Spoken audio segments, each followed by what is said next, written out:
mainit na balita. May mga nananawagan ng mag-self-inhibit sila. Sino? Senator Amy, Sino Senator nanawagan? Robin, ACT Teachers Party List halimbawa, sir. Kasi Pumirma sila sa impeachment, so klarong anti-Sara sila, klarong pabor sila sa impeachment. Anumang panawagan o kahilingan ng sinumang biased na, pabor man o kontra sa impeachment, pabor man o kontra kay VP Sara, hindi namin didinggin o papakinggan dahil biased nga sila eh. But generally, ang pag-recuse, ang pag-inhibit is voluntary on the part of the impeachment court judge. At hindi yan pwedeng ipilit sa sino man. Pabor man kay VP Sara o kontra man kay VP Sara. Pabor man sa impeachment o kontra man sa impeachment. yung inhibition, sir, may mga nananawagan ng mag-self-inhibit sila. Sino?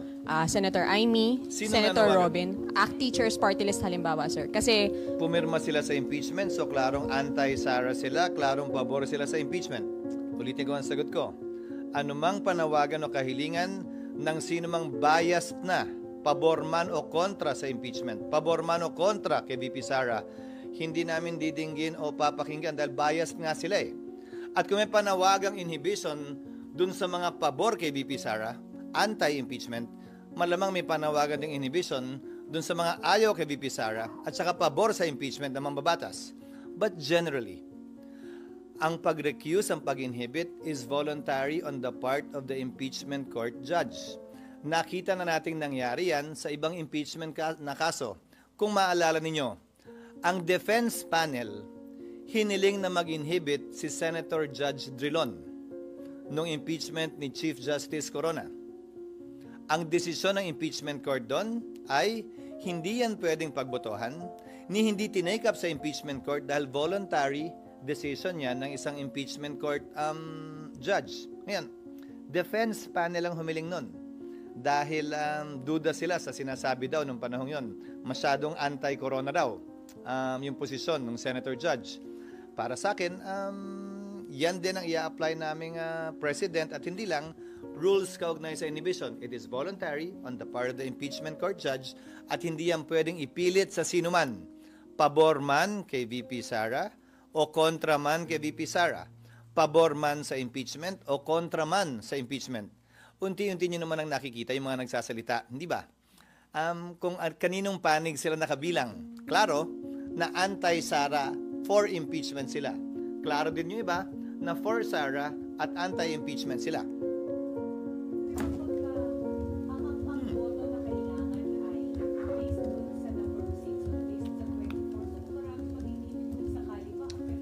Hindi mangyayari yun sa pananaw ko.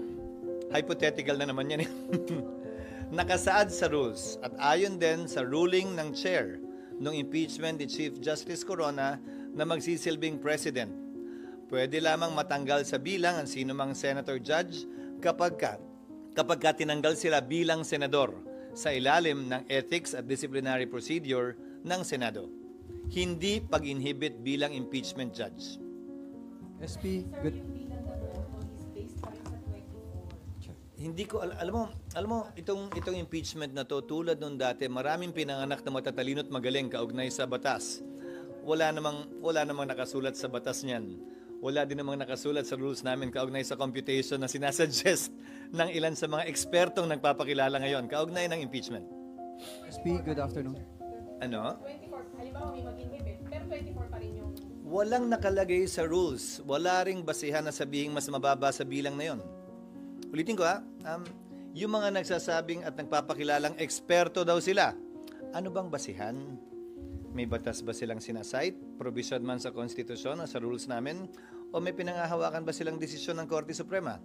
Sa dami ng magaling at nagmamagaling kaugnay sa batas ngayon, iisa lamang naman talaga masusunod, ang Korte Suprema. Kung wala pang sinasabi ang Korte Suprema, malayang pwede mag-isip sino man kung ito ba'y tama o mali. Pero once nagpasa ang Korte Suprema, yon ang dapat nating lahat sundan. SP, good Yes. afternoon. Sabi ni dating Supreme Court Senior Associate Justice Antonio Carpio, yung ginawa ng impeachment court noong June 10 ay hindi unconstitutional but irregular.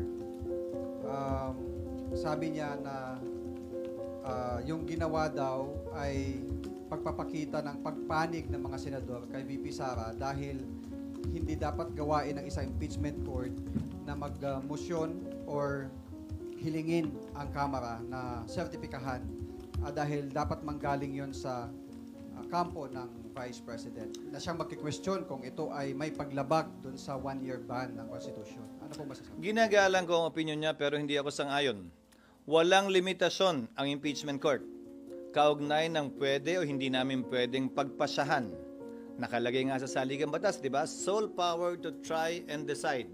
Sa aming rules o sa rules man ng rules of court, walang nakasaad doon na bawal ka gumawa ng ganito o ganyan o ganoong motion. Lahat ng motion pwedeng gawin at pagbobotohan ng impeachment court. Walang limitasyon yun. May mababasa ba siya at may matuturo ba siya na bawal itong motion sa impeachment court? Bawal itong hilingin ng sinumang impeachment court judge? Wala naman. At ulitin ko, bagaman siya ay dating miyembro ng Korte Suprema, hindi siya isa sa magpapasya kung tama nga ba mali ang ginawa ng impeachment court. At hanggang sa ngayon yata, wala pa naman yata nagsasampa ng kaso sa Korte Suprema para questionin yan. Ang proseso ay ito. Kung may ginawa ang Senado o ang Kamaraman na hindi naaayon sa konstitusyon sa pananaw mo, sa pananaw ni Justice Carpio, ninuman, malaya silang pwede mag-question sa Korte Suprema. At Korte Suprema magpapasya kung sino nga ba ang tama at mali. Ganyan yung nangyari halimbawa sa 1-year ban na hinihiling na impormasyon ng Senado o ng impeachment court sa Kamara. Kinwestiyon yan sa Korte Suprema at nakabinbin ngayon yan sa Korte Suprema. Nagpahayag din po ang grupo ng yung Philippine Constitution Association na posibleng merong grave abuse doon sa discretion, doon sa pagganap ng impeachment court na kanilang tungkulin nang sila ay magdesisyon na ibalik o i-remand yung articles of impeachment. Yan ba yung parehong Philconsa na pinamunuan ni Speaker Martin Romualdez noon? Yan, di ba? Pwes, hindi na ako magugulat sa kanilang posisyon. Pero kung sa pananaw nila, ay ito'y hindi naayon sa batas, ulitin ko, malaya silang pwedeng questionin yan sa Korte Suprema na siyang proseso natin sa ilalim ng batas. Ginagalang ko ang kanilang opinyon, pero tulad ng sinabi ko kanina, hindi ako sang-ayon. Dahil pinagbotohan ng Senado yan, 18-5 ang naging boto at wala para sa akin o kanino man na sabihing hindi yan pwedeng gawin ng Senado bilang impeachment court. Dahil nga sa blanket authority na binigay ng konstitusyon sa Senado bilang impeachment court to try and decide all cases of impeachment. Last na lang on my part, SP. Sabi din yung pagboto nyo ng yes ay pwedeng gawing ground para kayo ay mag-motion for inhibition. Ulitin ko. Voluntary ang pang-inhibit ng sinumang senator judge. That is addressed to the sound discretion of each judge kung may hihiling man yan. Pero, opisyal lang yan na didinggin ng impeachment court kapag hiniling yan ng defense o ng prosecution panel. Hindi ng kung sino man na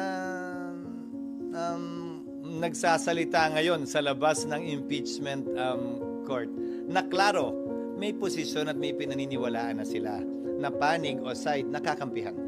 May mag-move from prosec or defense na ipa-inhibit kung sino mang senator judge, itatakel nyo po sa impeachment court? Again, citing precedent, it will be addressed to the sound discretion of the impeachment court judge. Hindi yan pwedeng pagbotohan. Ano bang ibig sabihin ng address to the sound discretion? Nasa sa kanya. Hindi kami pwede magbotohan na i-inhibit siya. Walang ganong proseso. Ang proseso ay, ikaw ang bahala kung gusto mo mag-recuse o mag-inhibit. Pero para talaga matanggal siya, kung gusto mo, kung may ginawa siyang paglabag sa kanyang trabaho bilang senador, sa pamamagitan ng isang ethics complaint. Yon ang sinabi ni dating Senate President Enrile, kaugnay sa mga motions for inhibition nung panahong yon, nung impeachment ni Chief Justice Corona. Takel ng ethics as a Senate Hindi ko body? sinasabing itatakel. Ang remedy nila ay tanggalin yung senador bilang senador. Hindi tanggalin bilang impeachment court judge. Sorry, makulit, isa na lang. Paano po kapag sorry SP, paano pag kitang-kita na yung kulay nung isang senator judge? Kitang-kita na yung kiling Sabi niya. ni no. Tatanungin kita, kitang-kita lang ba ang kulay sa ngayon ng pumapabor kay Sara? O kitang-kita din ba yung kulay dun sa mga ayaw sa kanya? Be fair. If you want to be fair, it cuts both ways. Di ba? So, kayo naman, ang kinokode yun sa mga tanong niyo, yung isang panig lang ang kino-question, hindi naman yung kabila.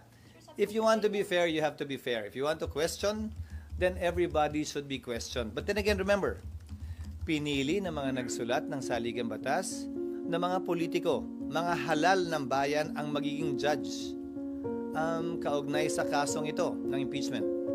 So, kasama na marahil yon sa tinimbang nila at sinukat nila nung pinagpasahan nila na mga senador na halal, mga congressman na halal, ang may malawak na papel kaugnay ng impeachment dahil wala naman tong kulong, wala naman tong bayad.